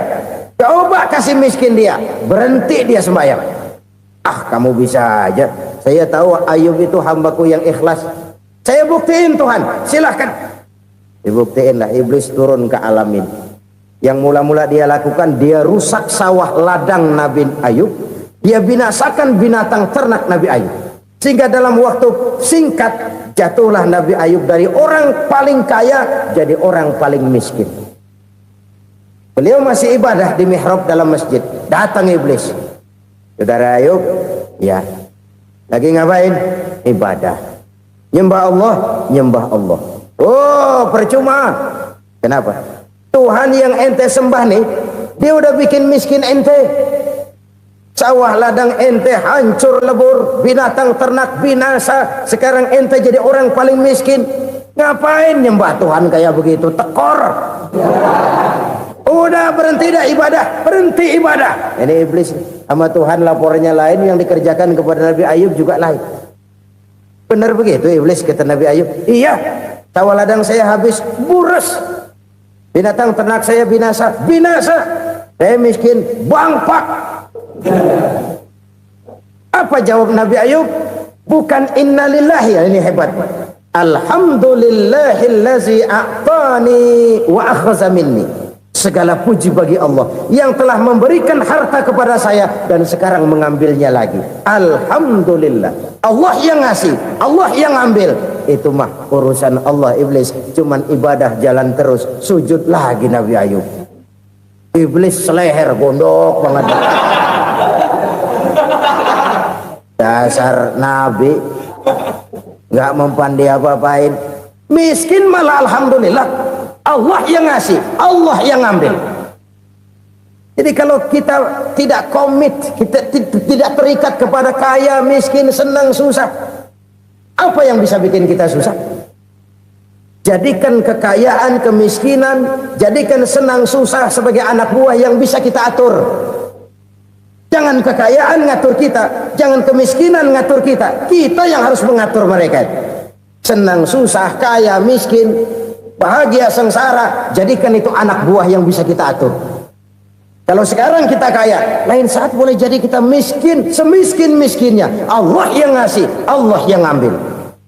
Tenaga mana yang bisa menghalangi? Ibadah jalan terus. Iblis makin gondok. Dasar Nabi loh. Akhirnya apa? Nabi Ayub dikerjain, diberikan penyakit. Demikian fatal penyakitnya. Bayangin, udah miskin sakit. Masya Allah. Miskin sakit. Sakitnya nggak lama, kira-kira 16 tahun. Istrinya 3, 2 mental minta ceraiin. Ngerawatin laki bengek begini. Senang belum tentu, susah udah pasti nih. Cerai aja, cerai dah. Cerai. Tinggal satu Siti Rahmah yang setia menemani beliau. Sesetia-setianya hati perempuan. Satu saat Siti Rahmah bilang, Bang, Iya. Abang kan nabi, Bang. Lalu namanya nabi kan doanya jarang meleset, Bang. Maksud kamu minta kenapa sih sama Tuhan biar abang sembuh? Baik dah, Bang. Itu Rahmah. Iya. Saya sakit berapa tahun sih dah? 16 tahun, Bang. Sebelum ini saya sehat berapa tahun? Ya kira-kira 60 tahun, Bang. Nah, coba ente banding-bandingin, Rahmah. Saya dikasih sehat 60 tahun, dikasih sakit 16 tahun. Sudah nggak sabar mau doa kepada Allah minta sembuh. Saya malu kepada Allah. Diuji dengan yang luar biasa seperti ini, tidak mengganggu stabilitas kehambaannya. Dia tetap menghamba kepada Allah Subhanahu wa ta'ala. Saudara-saudara kaum muslimin rahimakumullah. Kunci menghadapi kesulitan itu apa? Allah jelaskan dalam satu ayat, wa basyiris sabirin alladzina iza asabathum musibah qalu inna lillahi wa inna ilaihi raji'un. Gembirakan orang-orang yang sabar. Siapa mereka itu? Yang apabila mendapat musibah mereka kembali kepada keyakinan dasar, segalanya dari Allah dan segalanya akan kembali kepada Allah. Ini konsepsi dasar dari sikap muslim dalam menghadapi berbagai kesulitan. Segalanya dari Allah, segalanya akan kembali kepada Allah.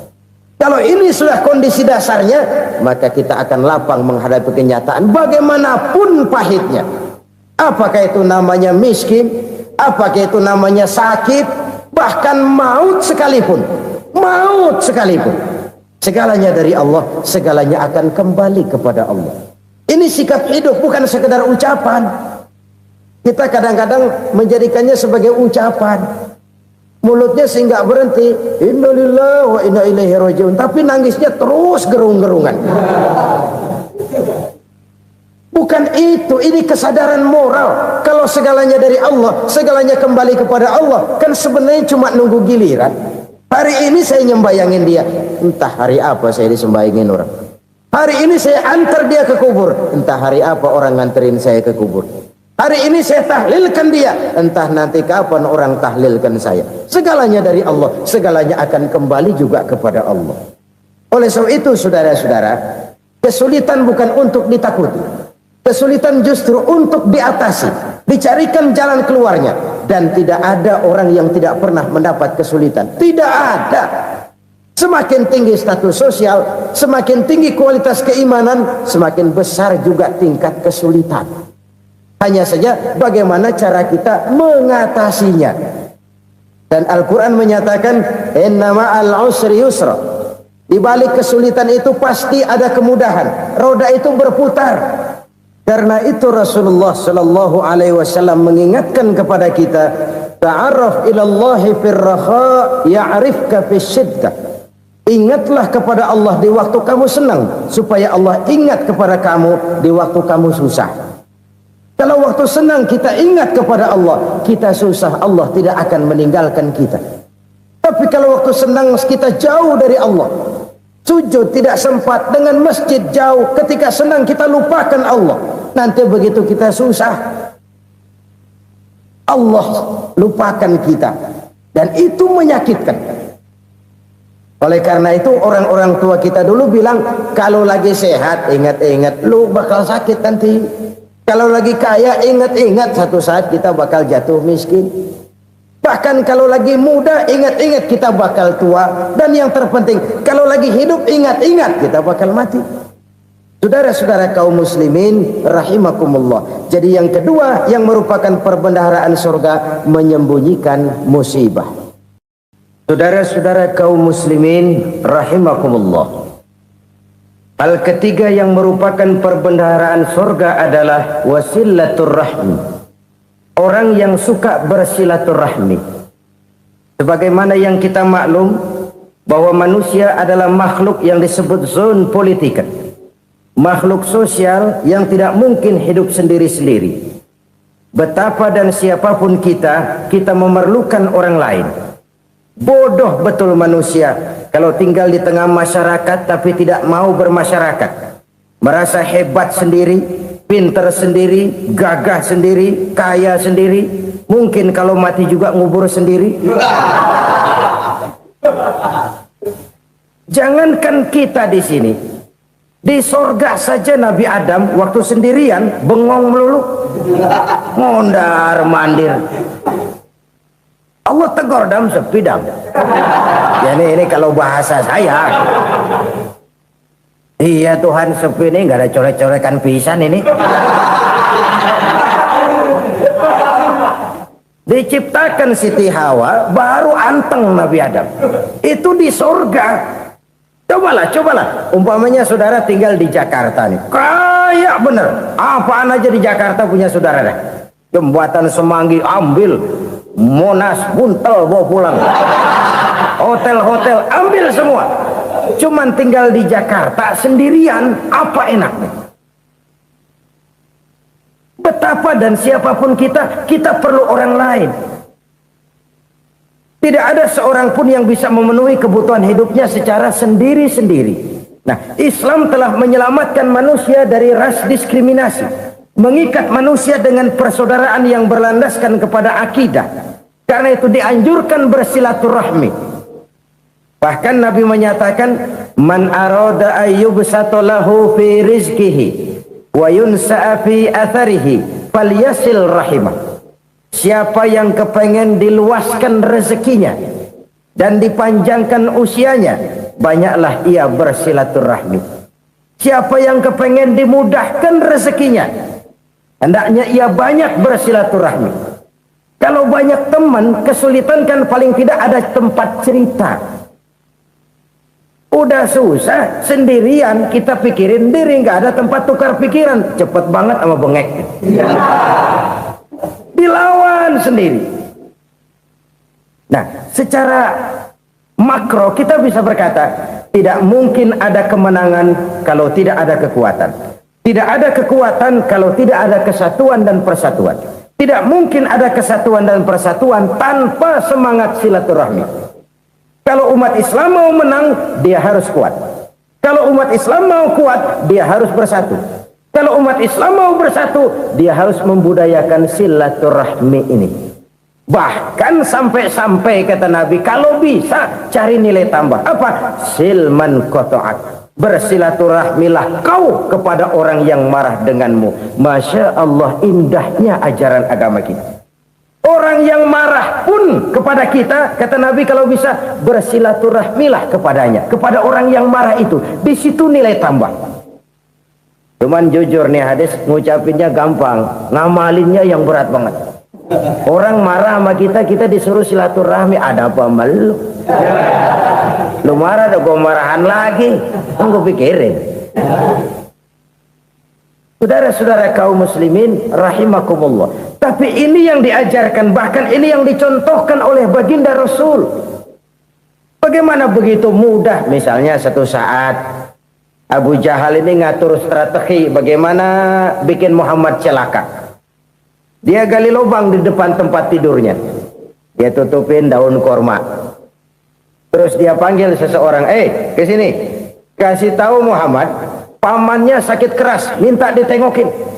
Berangkat orang ini ke sana. Muhammad, labbaik. Pamanmu sakit keras, dia minta ditengokin. Baik, saya akan datang menjenguk beliau. Berangkatlah Nabi ke rumah Abu Jahal tanpa prasangka apapun. Abu Jahal udah pasang setil, selimut 3 rangkap setengah dipakai, persis kayak orang meriang. Tapi sembari ngintip dari balik selimut, begitu Muhammad buka pintu, nah masuk perangkap nih. Muhammad jalan menuju tempat pembaringan. Makin lama makin dekat, makin lama makin dekat, makin dekat ke lubang yang dipasang oleh Abu Jahal itu. Dalam hati Abu Jahal, terus dah jatuh, mampus dah lo ini. Mampus lo hari ini nih. Apa yang terjadi? Malaikat Jibril datang. Muhammad, pamanmu cuma pura-pura sakit. Di depan tempat tidurnya ada lubang perangkap supaya kamu jatuh ke situ. Sudah, kamu pulang. Balik kanan Nabi. Sudah hampir jatuh ke lubang, balik kanan, pulang. Bayangin kecewanya Abu Jahal. Muhammad dikit lagi, Muhammad dikit lagi. Enggak paman, saya pulang aja. Emosi bangun dari tempat tidur, enggak sadar kalau lagi pura-pura sakit. Lompat ngejar Nabi, dia lupa dengan lubang yang dia gali. serak, nyemplung sendiri ke dalam lubang.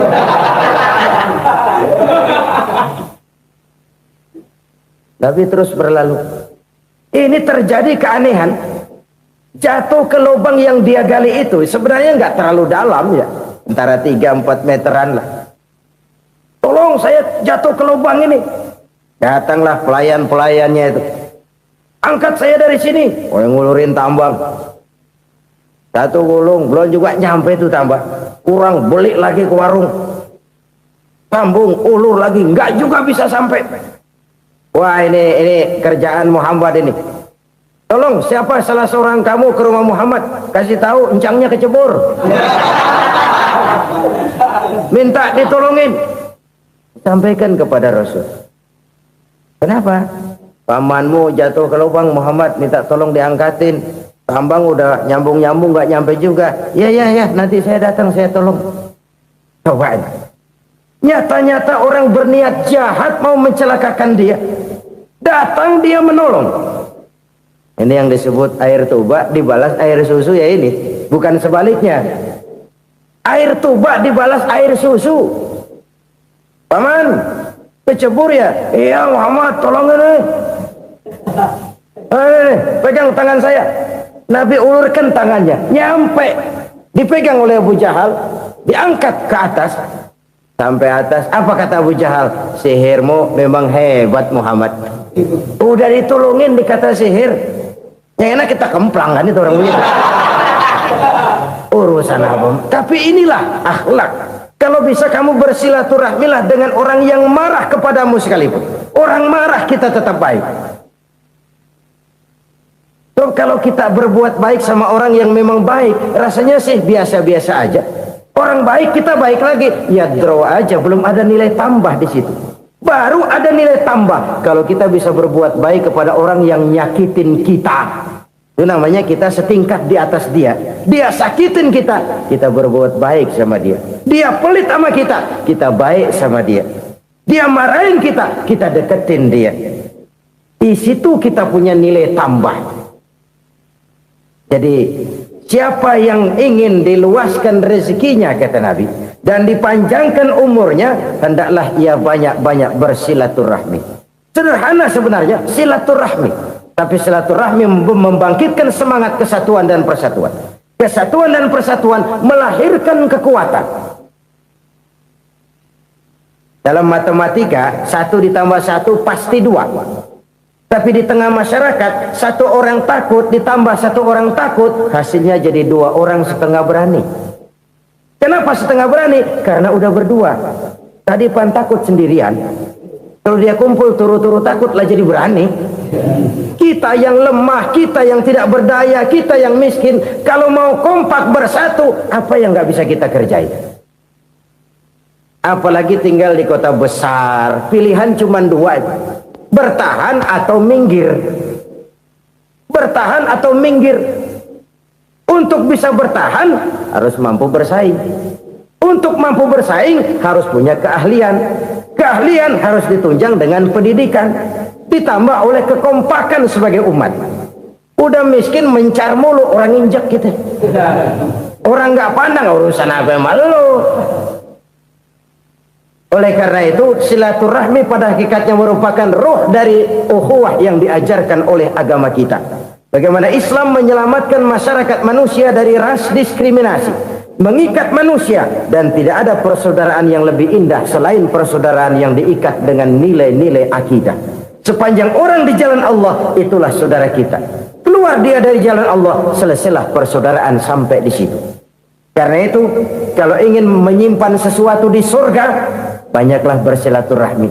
Datang ke rumah ini, datang ke rumah itu, dan lain sebagainya. Itu simpanan kita di akhirat nanti. Ini yang ketiga. Saudara-saudara, yang keempat, perbendaharaan surga itu apa? Wa qawlu la hawla wa la quwwata illa billah. Ucapan la hawla wa la quwwata illa billah. Ibadah kan ada yang berat, modalnya besar. Bangun masjid berat, modalnya besar. Bangun rumah sakit berat, modalnya besar. Ada ibadah yang berat tapi modalnya ringan. Misalnya Puasa. Puasa itu berat. Mengendalikan nafsu. Kalau sekedar nggak makan nggak minum sih enteng. Mengendalikan nafsu itu jihad terbesar. Tapi kan modalnya ringan, cuma niat saja. Ini ibadah berat, modalnya ringan. Ada ibadah yang ringan, modalnya juga enteng. Seperti termasuk ucapan la haula wala quwata illa billah. Tanpa sadar, la haula wala quwata illa billah. Nyelengin tuh di surga. Nyelengin, kita nggak terasa, nyelengin simpenan akhirat. La haula wala quwata illa billah, nyimpan lagi. Kaget, la haula wala quwata illa billah, nyimpan lagi. Banyak simpenan. Walaupun sebenarnya yang dimaksud di sini adalah kesadaran batin bahwa tidak ada daya dan kekuatan kecuali Allah. Itu intinya. Kita memulai pekerjaan disunahkan baca bismillah, kan begitu? Apa itu? Kesadaran moral bahwa ini saya bisa kerjakan. Saya kerjakan ini dengan menyebut nama Allah. Kenapa? Kalau Allah tidak memberikan daya dan kekuatan, mana mampu saya kerjakan ini.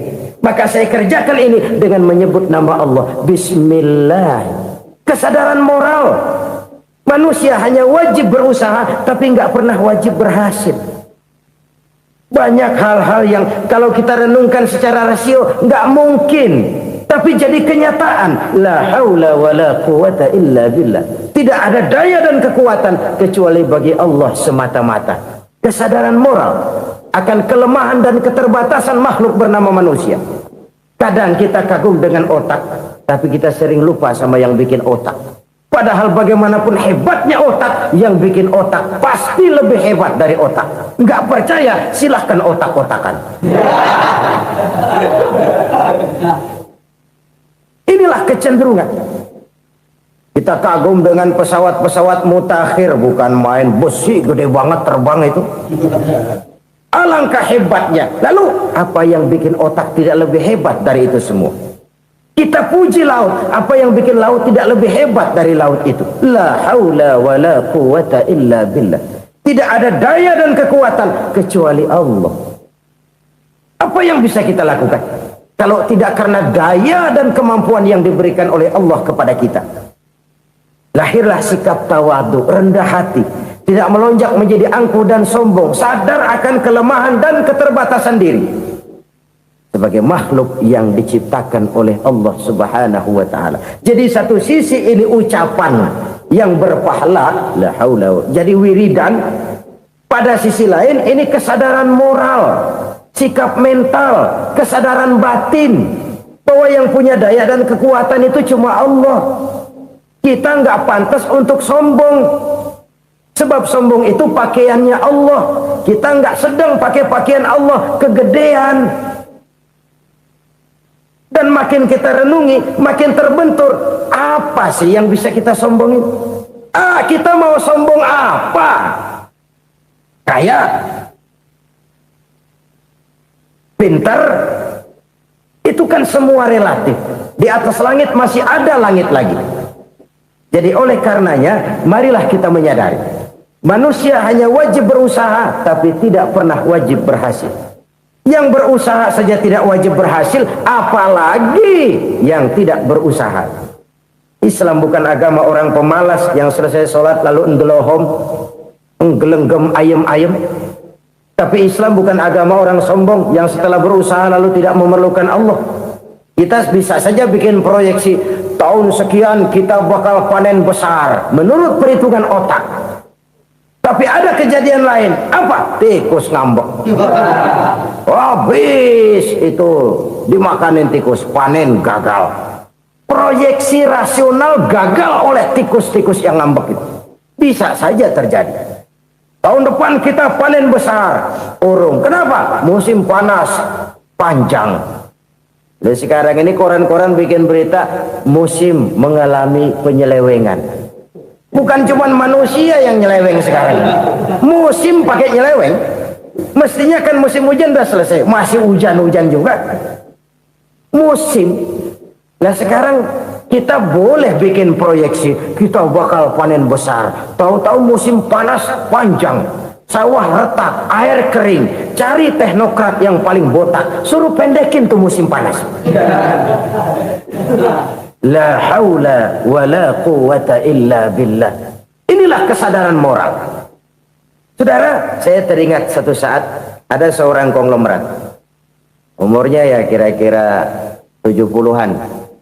Satu saat dia ditanya oleh wartawan, "Pak, umur Bapak berapa sih?" "Ya paling 10 tahun." 10 tahun? 10 tahun? Anak Bapak berapa orang? Satu. Satu saja? Satu. Harta Bapak berapa? Ya paling-paling bangsa 7 juta kali. 7 juta? Iya. Pak, kenapa Bapak bohongi saya? Bapak punya buku biografi. Koran-koran, majalah-majalah banyak memuat cerita riwayat hidup Bapak. Saya tahu umur Bapak 70. Kenapa bilang cuma 7 tahun? Saya tahu anak Bapak 8. Kenapa cuma bilang 1? Saya tahu harta Bapak miliaran, mungkin triliunan. Pabrik di mana-mana, bank di mana-mana. Kenapa bilang uang Bapak cuma 7 juta? Nah, kata si konglomerat tadi, "Kamu benar, Nak, kamu benar. Umur saya kalau jumlahnya memang 70, Nak. Cuman ingat-ingat saya, baru 7 tahun terakhir ini saya sujud. Baru 7 tahun terakhir ini saya berusaha dekat dengan Allah. Saya laksanakan perintahnya, saya jauhi larangannya. 7 tahun inilah rasanya yang ada nilainya di hadapan Allah. Yang 63 tahun matong, kelabu, kelem umur gue. Habis untuk maksiat, untuk munkarat. Maka ketika ditanya tadi, umur saya 7 tahun itu. Oh begitu Pak. Oh iya. Lalu anak Pak, anak Bapak kan 8. Kenapa bilang cuma 1? Nah, kalau jumlah hitungannya memang anak saya 8. Tapi dari 8 orang ini rasanya cuma 1 nih yang bakal jadi buah hati, belahan jantung, pelanjut cerita, penerus sejarah, bakal jadi anak soleh yang akan mendoakan saya. Cuman 1 rasanya anak saya ini yang bakal jadi buah hati saya, besar-besaran saya, yang akan mendoakan di kubur saya, yang akan mendoakan di akhirat saya. Yang 7 orang mana? Masya Allah, yang 1 tenggeng, yang 1 nyekek botol mulu, yang 1 nggak karu-karuan. Makanya saya bilang 1 anak saya yang akan bisa mendoakan saya. Oh begitu Pak. Iya. Nah, harta Pak, harta Bapak kan triliunan. Pabrik Bapak di mana-mana. Uang Bapak hampir di tiap bank-bank besar. Kenapa bilang cuma 7 juta? Betul kau Nak. Harta saya kalau jumlahnya memang miliaran, triliunan mungkin. Tapi yang saya ingat baru 7 juta tuh yang saya belanjakan di jalan Allah. Saya nyumbang masjid, saya santuni yatim piatu, saya bantu pembangunan pesantren, saya bantu pembangunan rumah sakit Islam. Itu yang akan saya bawa pulang ke akhirat, yang 7 juta itu. Yang triliunan itu nanti akan diperebutkan oleh anak-anak saya sebagai waris saya. Jadi harta saya 7 juta itu yang bakal nemenin saya di akhirat, yang akan saya bawa pulang jadi teman saya. Saudara-saudara kaum muslimin, jangan-jangan orang tua itu adalah kita-kita ini. Jangan-jangan kita-kita ini adalah orang tua itu. Jangan-jangan itu potret dari diri kita masing-masing. Dari sekian umur yang diberikan Allah, berapa tahun yang ada nilainya di hadapan Allah? Dari sekian anak-anak yang merupakan amanah, berapa yang akan mendoakan kita sebagai orang tuanya menjadi anak soleh?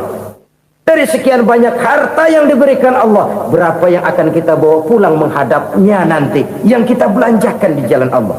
Ini sebuah potret kehidupan. Karena itu kita kembali kepada la haula wa la quwwata illa billah. Kita wajib berusaha, kita wajib berikhtiar. Selebihnya segala daya dan kekuatan hanya milik Allah saja semata-mata. Satu kesadaran batin dari setiap pribadi muslim. Setelah ia berusaha dan berikhtiar, ia menyerahkannya kepada Allah Subhanahu wa ta'ala. Jadi satu sisi ini merupakan wiridan ucapan yang mengandung pahala, pada sisi lain ini merupakan sikap batin dari seorang muslim di dalam ia menghadapi realitas kehidupan ini. Saudara-saudara kaum muslimin rahimakumullah, kalau ini kita jadikan satu basis kehidupan, maka ini akan menyelamatkan manusia dari kemungkinan tergelincir menjadi orang yang lupa diri dan lupa darata. Sebab itu Imamul Ghazali berpesan, jadidis safinah fa innal bahra amiq wa khuziz zad fa inna safara ba'id wa khaffifil hamla fa innal hamla sadid. Perbarui selalu kapalmu karena lautan sangat dalam. Bawa bekal yang banyak karena perjalanan ini sangat jauh. Ringankan beban karena kebanyakan beban akan menyakitkan. Alangkah indah kalimat ini, alangkah dalam makna yang terkandung di sana. Perbarui selalu kapalmu karena lautan sangat dalam. Apa artinya ini? Jaga mentalmu baik-baik. Pelihara imanmu baik-baik karena hidup penuh cobaan seperti lautan. Kita kalau berlayar di lautan kan kadang-kadang tenang, angin bertiup sepoi-sepoi basah. Jika malam datang, bintang gemintang bertabur menghias cakrawala. Rembulan memantulkan sinarnya dengan indah. Dalam keadaan begitu berlayar enak. Tapi lain saat ombak menggunung, halilintar menyambar, angin topan bertiup. Berapa banyak sudah saudara-saudara kita yang tenggelam di lautan dunia tanpa sadar bahwa dia belum sampai kepada pantai yang akan dituju. Berapa banyak sudah saudara-saudara kita yang tenggelam di lautan dunia ini tanpa sempat bangkit lagi. Dia menyangka sudah sampai kepada tujuannya. Hati-hati kapal jangan sampai bocor karena lautan sangat dalam. Iman ini jaga baik-baik karena hidup penuh dengan ujian. Wa khuzizat fa inna safara ba'id. Bawa bekal yang banyak karena perjalanan sangat jauh. Saudara mau ke Bandung, bawa duit. Saudara mau ke Surabaya, banyakan lagi duitnya. Saudara mau ke Mekah, gepokan, iketan tuh duit nggak lembaran lagi. Makin jauh perjalanan, makin banyak bekal yang harus kita bawa. Kalau saudara dari Jakarta mau ke Surabaya, kagak bawa duit berangkat juga, itu sih bukan berani namanya, nekat. Sampai Surabaya belum tentu, sengsara di jalan udah pasti. Kenapa? Nggak bawa bekal berangkat. Sama juga kita nih, misalnya belum sempat sembahyang, mati. Waduh, berani banget orang. Belum punya bekal, mati. Sengsara di jalan. Atau bekal tidak cukup.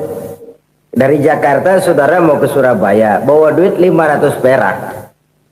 Paling jauh Cikampek nyampenya itu. Paling jauh itu. Antara jauhnya perjalanan dengan bekal yang saudara bawa tidak seimbang. Hidup ini perjalanan panjang. A walking tour. Dimulai dari alam arwah. Sebelum jasad diciptakan, roh diciptakan lebih dulu. Dari situ pindah ke alam rahim. Dari alam rahim pindah ke alam dunia. Dari alam dunia pindah ke alam barzah. Baru menuju akhirat. Satu perjalanan panjang. Kalau bekal tidak bawa, sengsara di jalan. Bawa bekal yang banyak karena perjalanan ini sangat jauh. Wa khaffifil hamla, ringankan beban karena beban itu cuma akan menyulitkan. Kalau bekal itu sih keperluan, tapi beban nggak kita perluin, cuma ngeberat-beratin. Apa ini beban? Dosa. Kecurangan, kebatilan, kezoliman, ketidakadilan, kesewenang-wenangan. Itu akan jadi beban kita di akhirat. Alangkah celakanya, perjalanan panjang, bekal tidak bawa, beban kelewat banyak, alamat sengsara di jalan. Pahala tidak ada, dosa berlipat ganda. Na'udzubillah, summa na'udzubillah.